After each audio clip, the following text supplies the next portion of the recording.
বাড়ির সামনে এত লোক কেন? দেখে তো আমি ভয় পেয়ে গেছি প্রথমে। তারপর বুঝলাম এই ব্যাপারটা। তারাও তোমাদের সঙ্গেও শেয়ার করছি। তার আগে চা করে নেই।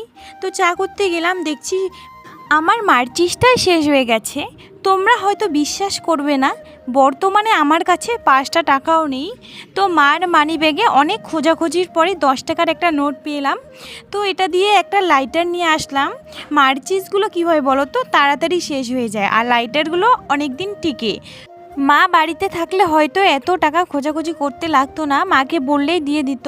তো মা তো সকালের দিকে স্কুল চলে গেছে, তার জন্য আমাকে খুঁজে নিতে হলো। তো 1 কাপ চা বানাবো, বেশি করব না, তোমরা তো জানোই 1 কাপ চা করলে 2 কাপ হয়ে যায়।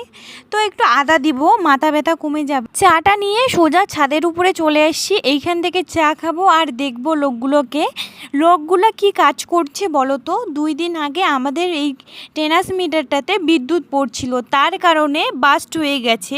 এখন নতুন মিটার লাগাচ্ছে, 2 দিন থেকে লাইনের অনেক